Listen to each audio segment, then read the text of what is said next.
Hello children, welcome you all. This is Adarsh Kumar Singh and you are watching my YouTube channel Stay with Adarsh Sir. So children, today we are going to read the chapter Rise of Nationalism in Europe. This is the second part of this chapter.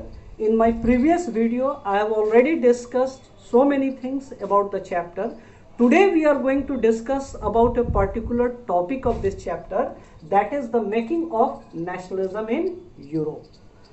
Well, the chapter is the rise of nationalism in Europe and today we are going to read about making of nationalism in Europe. तो क्या देखना है इस chapter में? इस chapter में हमें देखना है कि how the term nationalism took shape into the hearts of Europeans, कैसे नेशन स्टेट्स का इवोल्यूशन हुआ यूरोप में and how this process of making of nationalism took place in Europe.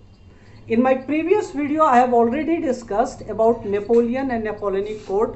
हम लोगों ने देखा था कि how Napoleon brought about several reforms and that's why people belonging to different countries welcomed Napoleon. But we have also seen the case that the same people who welcomed Napoleon earlier opposed him later on. इस video में हम लोग उसी journey को आगे बढ़ाते हैं और स्टार्ट करते हैं the making of nationalism in Europe. But don't forget to subscribe my channel and stay tuned with me. So let us start. In Europe, first of all, we will see what was the political condition of Europe in 18th century. This we are talking about 18th century. So let us know what was the political condition of Europe during 18th century. 18th century में Europe की political conditions क्या थी? तो पहली चीज जो इसमें जानने योग्य है is that कि there was no existence of modern states in Europe at the beginning of 18th century. पिछले क्लासेस में भी हमने डिस्कस किया था कि यूरोप में 18th सेंचुरी से पहले नेशन स्टेट्स जो हम आज जानते हैं जैसे स्विट्जरलैंड, जर्मनी, फ्रांस, इस तरह के नेशन स्टेट्स नहीं थे. तो there was no existence of the nation states in Europe before 18th century and that's why there was no sense of collective belonging among the people of Europe. European लोगों में sense of collective belonging, sense of oneness का भी अभाव था. For example, there was an empire named Habsburg Empire. तो जब modern states नहीं थे, नेशंस नहीं थे, तो क्या थे? In the previous video I have also discuss कि जब नेशंस नहीं थे तो क्या होते थे? There used to be kingdoms, there used to be big empires which comprises of the people of different sections, groups, language and so many things. तो इन बड़े बड़े किंगडम्स होते थे जिनके लोगों में sense of oneness, sense of collective belonging का अभाव होता था. फॉर एग्जाम्पल ऐसा ही एक अंपायर था Habsburg empire which ruled over Austria and Hungary.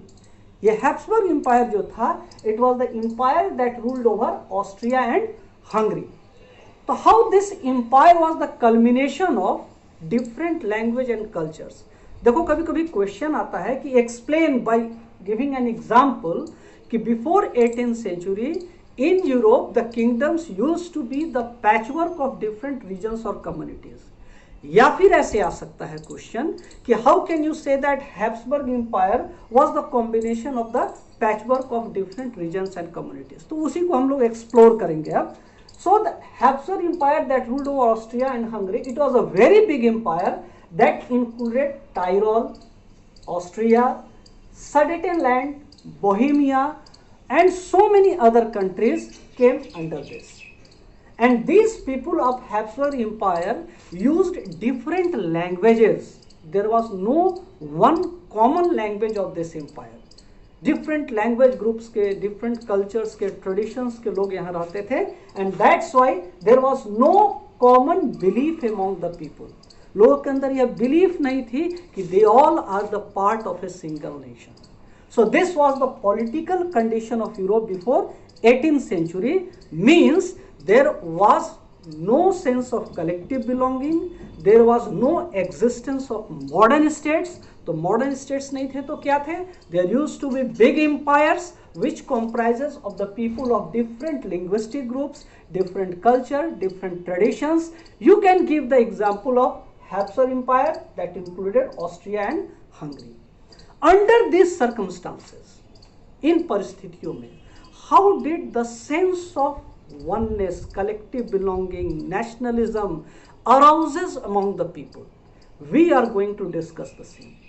ऐसी परिस्थिति में कैसे वो डेवलप हुआ, वो सेंस कैसे डेवलप हुआ नेशनलिज्म का, जब नेशन नाम की चीज ही नहीं थी, तो वो कौन सी घटनाएं थी विच where the factors responsible for creating the sense of nationalism or collective belonging among the people during this period.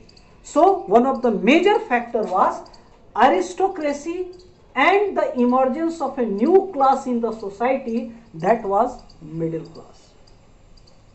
Aristocracy played a very important role in arousing the nationalist sentiments among the people.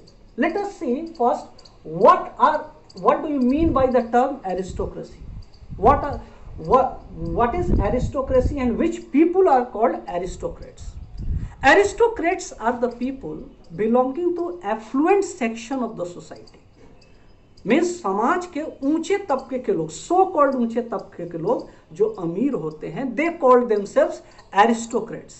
So the policy adopted by the aristocrats during 18th century compelled the people to start thinking about themselves.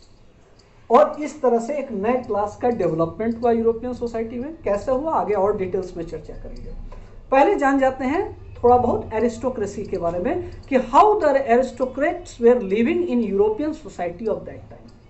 So these aristocrats were landed aristocrats. That means they used to be big landlords. ये बड़े बड़े जमींदार होते थे. They had big farm houses. They were living a lavish lifestyle, and they were united as a class despite regional diversity.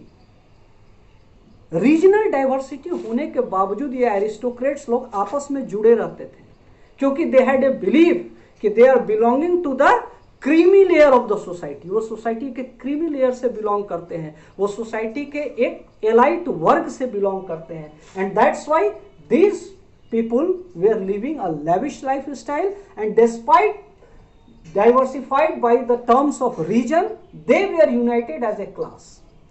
Now these aristocrats owned estates.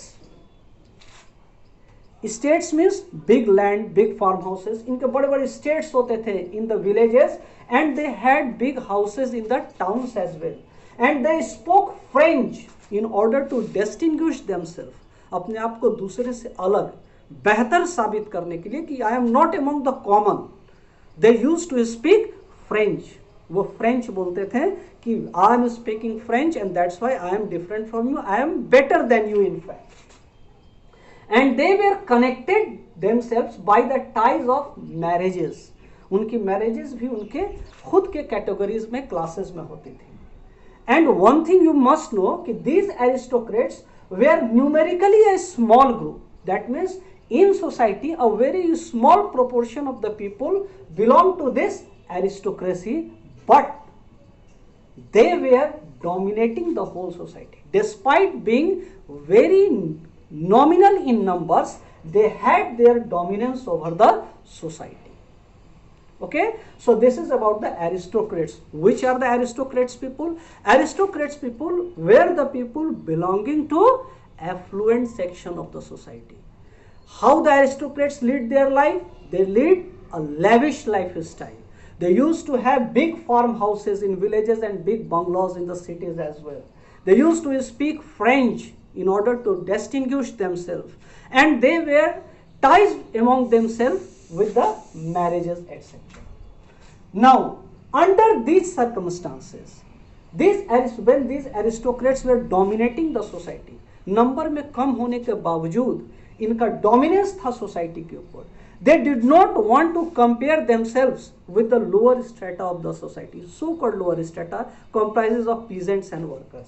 ऐसे में one part of the society was always exploited. that was the lower class, and the higher class that comprises of these aristocrats, they used to enjoy each and every privilege in the society. So under these circumstances 18th century में Europe में एक ऐसी घटना घटी जिसने इन दो classes के बीच में, that means one class was upper class and the other was lower class.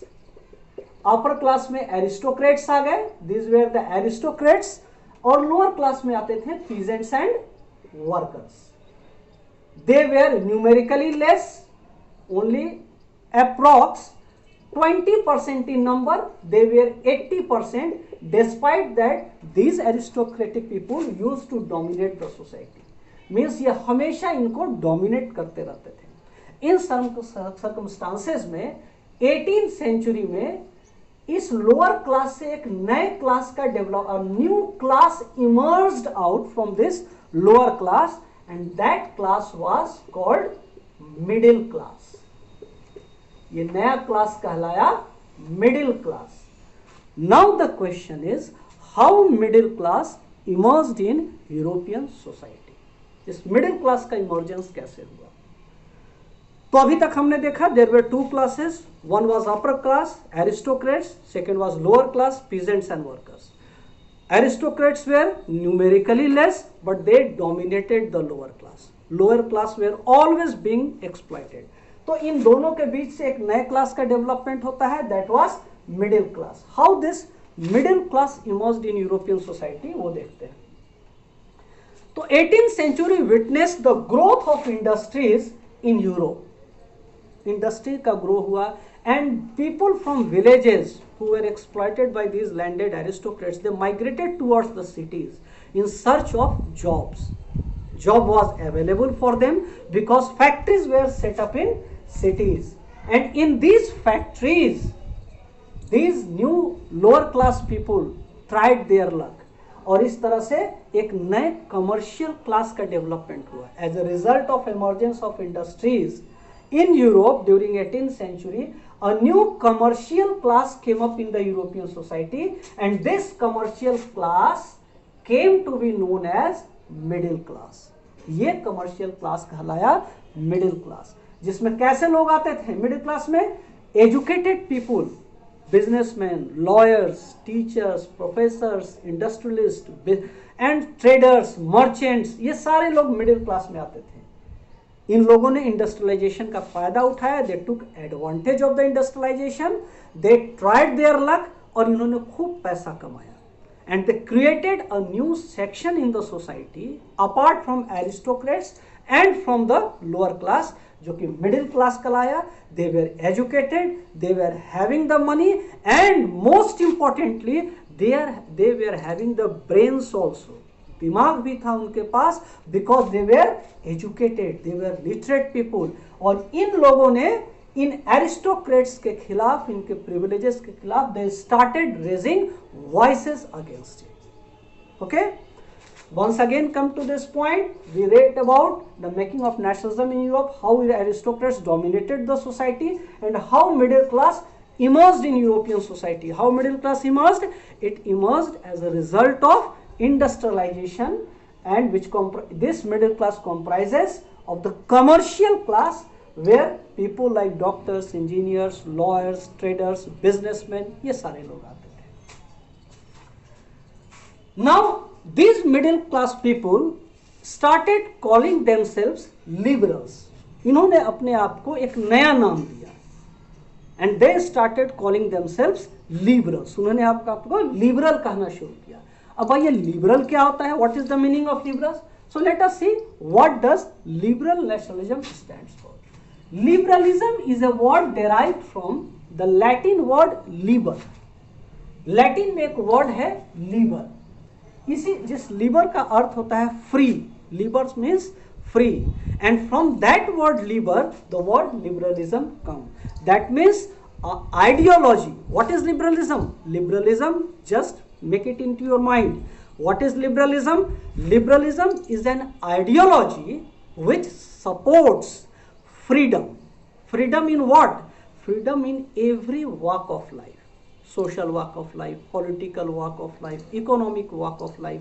तो वैसे लोग जो इस आइडियोलॉजी को फॉलो करते हैं, हु वांट्स लिबरलिज्म और freedom, they call themselves liberals. And who were these liberals? This middle class people were liberals. तो what did liberalism stood for? यहां हम दो चीजों के बारे में पढ़ेंगे कि, और इन मिडिल क्लास के लोगों ने खुद को कहना शुरू किया liberal nationalist.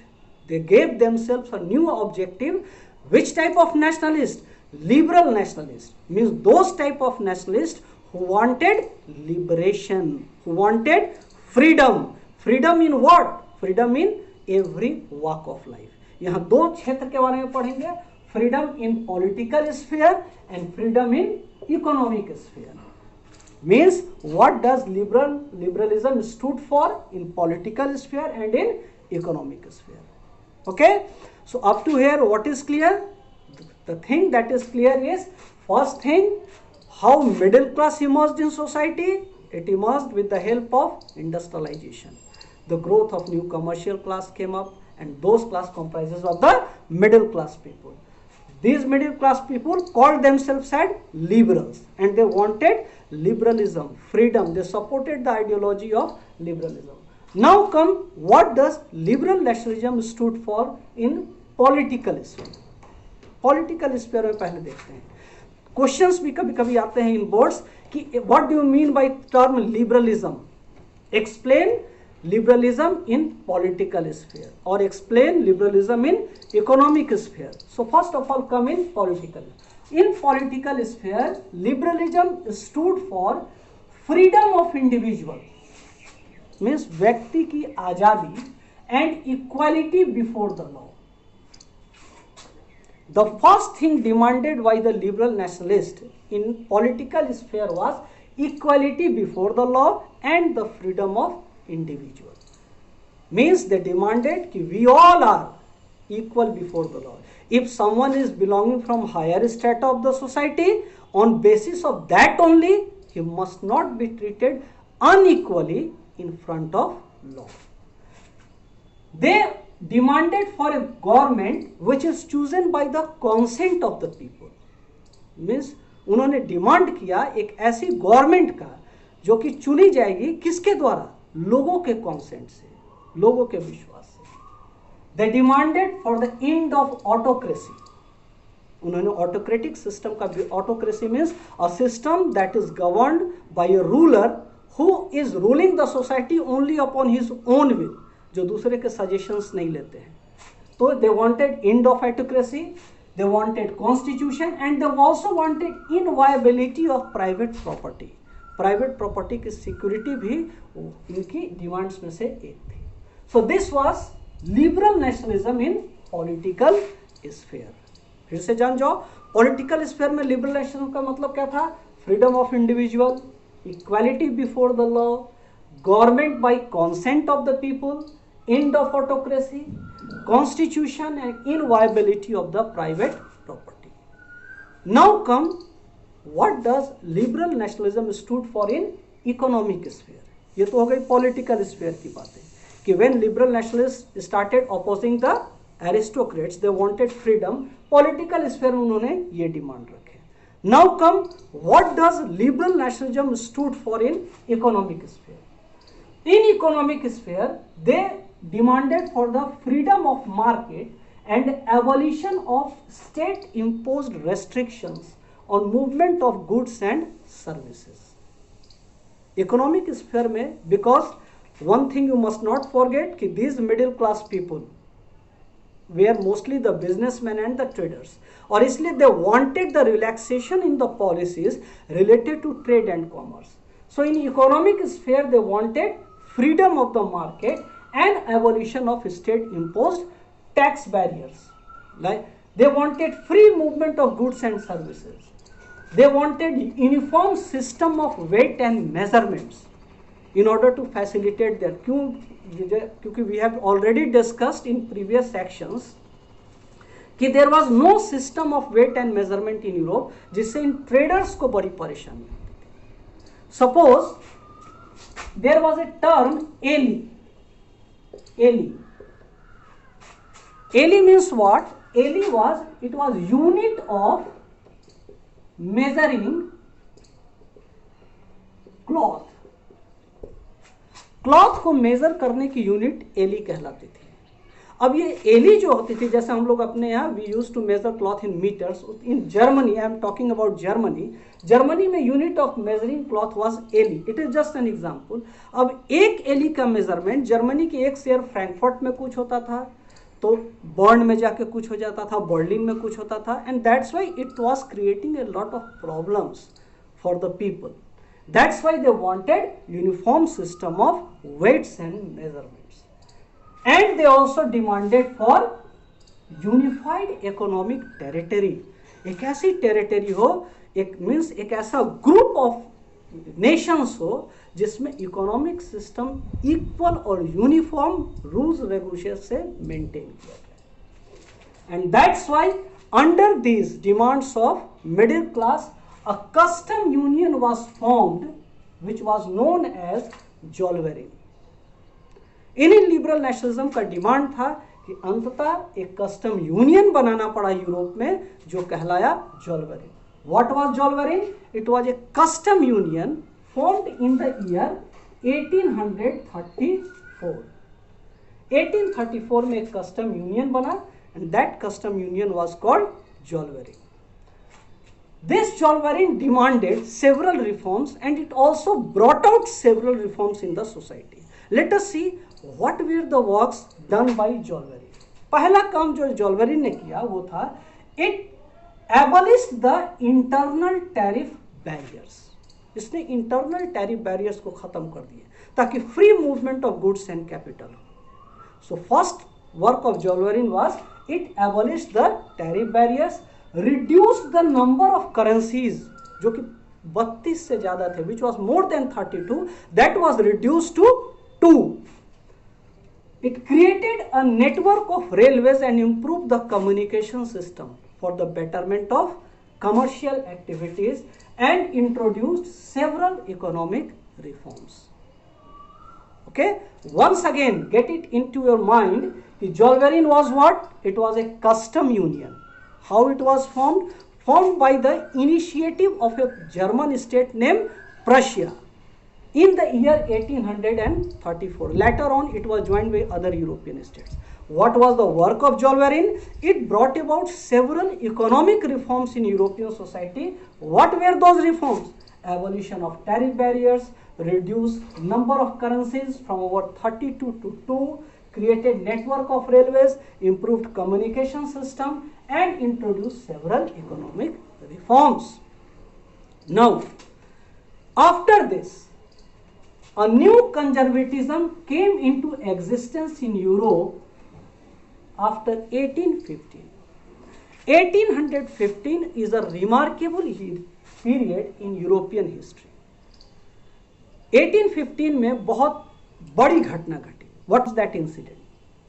Guess it. Anybody who can guess? A remarkable incident was that incident was defeat of Napoleon. Napoleon was defeated in the year 1815.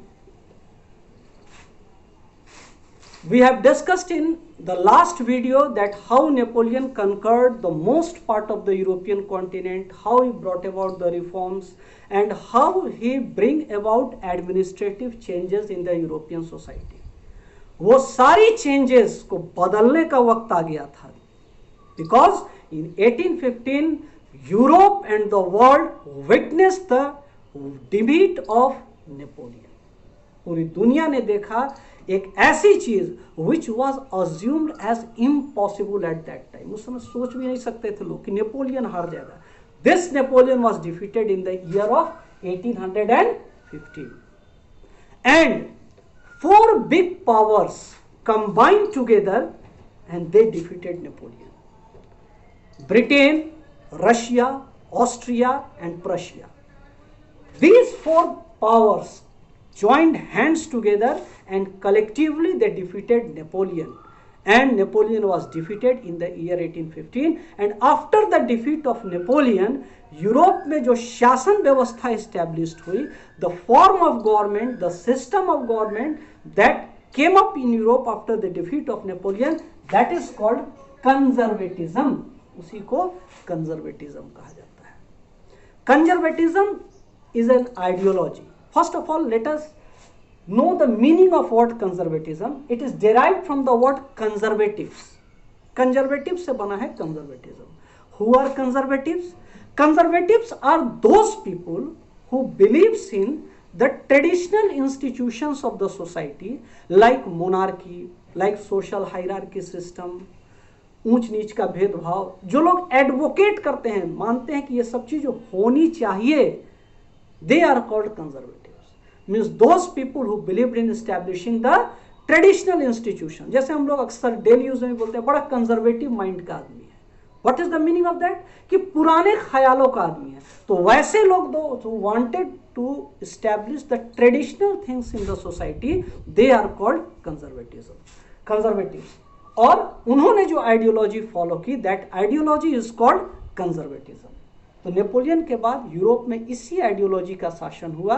4 big powers, Britain, Austria, Prussia, okay, and Russia defeated Napoleon. और उसके बाद जो शासन बने, दे were called conservatives. और इस conservatism ने बहुत सारे चेंजेस लाए यूरोप में. नेपोलियन के हारने के बाद ट्रीटी ऑफ वियना साइन की गई in the year 1815. Just now I have told कि 4 big powers defeated Napoleon. Which were those 4 big powers? Britain, Russia, Austria and Prussia. इन चारों ने मिलकर हराया. और हराने के बाद इन चारों देशों ने अपनी एक मीटिंग बुलाई. कहां पे? इन ऑस्ट्रिया. ऑस्ट्रिया की कैपिटल सिटी है वियना. वियना में एक मीटिंग बुलाई गई. इस मीटिंग को नाम दिया गया वियना कांग्रेस और the treaty of Vienna. In this meeting 4 big powers came and the host of the meeting का होस्ट कौन था? The host of the meeting was Duke Metternich. Duke Metternich, he was the chancellor of Austria. Duke Metternich, आप लोग इस नाम को याद रखेंगे. This is the very important name. आगे भी बहुत बार ये नाम आएगा. Who was Duke Metternich? He was the chancellor of Austria. तो after the defeat of Napoleon in 1815, Austrian chancellor Duke Metternich ने यूरोप के क्वेश्चंस को, क्योंकि most of the parts were conquered by the Napoleon, तो वो सारे parts की जिम्मेवारी इन्हीं लोग पर आ गई थी जिन्होंने हराया था नेपोलियन को. तो इन लोगों ने अपनी एक मीटिंग बुलाई. उस मीटिंग को नाम दिया गया वियना कांग्रेस और उस मीटिंग के होस्ट थे ड्यूक मेटरनिक. इस मीटिंग में बहुत सारे डिसीजंस लिए गए. Let us see what were the major decisions taken in Vienna congress. Vienna congress में जो डिसीजंस लिए गए, उन डिसीजंस में हम मानेंगे कि पहला डिसीजन जो था कि Bourbon dynasty was restored to power in France. 1789 में वी हैव सीन रिवॉल्यूशन के बाद फ्रांस से बर्बन डायनेस्टी को हटा दिया गया था. Now conservatives came in power and that's why they restored, they bring back to the power the same Bourbon dynasty in France. पहला चीज we are discussing about what? We are discussing about the provisions of treaty of Vienna. पहला provision, Bourbon dynasty was restored to power in France. Second provision was what? In order to prevent France from expanding further in future, new territories were set up on the boundary of France. France की boundaries पे नए नए territories setup किए गए ताकि भविष्य में France और ज़्यादा डेवलप ना कर जाए, और ज़्यादा अपने टेरिटरी को एक्सपैंड नहीं कर ले. And third, France lost the territories won by Napoleon. जितनी भी टेरिटरी नेपोलियन ने जीती थी फ्रांस के लिए, वो सब उससे छीन ली गई. And these 4 big powers distributed those territories among themselves. Austria ने कुछ लिया, हंगरी ने कुछ लिया, ओके, ब्रिटेन को कुछ मिला, रशिया ने कुछ लिया. In this way all the territories won by Napoleon for France that were taken away. Again come to the point. What were the provisions of Vienna Congress? First provision, Bourbon dynasty was restored to power. Second provision, new independent states were set up at the boundary of France. Why these states were set up? These states were set up to prevent French expansion in future. And third, France lost its territory in annexed by Napoleon. Now, a new form of government was witnessed by European people. European people ने एक नए तरीके के government को witness किया. कैसा government? Conservative government. We have discussed कि although Napoleon destroyed the democracy, Napoleon was a dictator, despite that उसने लोगों को बहुत सारे फ्रीडम दिए थे, बहुत रिफॉर्म्स लाए थे, उसने equality before the law establish की थी, उसने बहुत सारे बेहतरी के कार्य किए थे. लेकिन now Napoleon was no more, he was defeated. And that's why when conservative came in power, this conservative rule took away many freedom for the people. What was the nature of this conservative rule? कभी कभी question आता है, somewhere question arises कि mention the nature of conservative rule set up in Europe after 1815. So what was the nature? Nature was that this conservative rule was first autocratic in nature. Autocratic in nature. We are discussing about what? We are discussing about nature of conservative rule, which was set up in Europe after 1815. So how this rule was? This rule was autocratic in nature, and they did not allow anyone to say anything against the government. And if somebody was telling something against the government, they used to put them behind the bars. That's why they imposed censorship. इन्होंने censorship लगा दिया. That means nobody is allowed to say anything against the government. And in this way, the conservative rulers which came into power in Europe after 1815, they took away the freedom of the people. Now the people remembered of the old days. लोगों को अब वही पुरानी बात याद आने लगी कि how after the French revolution we enjoyed the freedom of expression, we enjoyed the freedom of movement. Now all those freedoms were taken away, and that's why the spark of revolution, वो जो चिंगारी थी विद्रोह की, किसके against? Conservative rule के against. वो लोगों के अंदर भड़कने लगी और रिवॉल्यूशनरीज आए जिन्होंने कंजर्वेटिव्स के खिलाफ रिवोल्ट कर दिया. कैसे किया, क्या परिणाम हुआ, what was the impact of that revolution against the conservatives? We will discuss all these things in my next video. Till then, goodbye. Once again, it's a reminder, don't forget to share and subscribe my video. Stay in touch with me for further things. Thank you very much.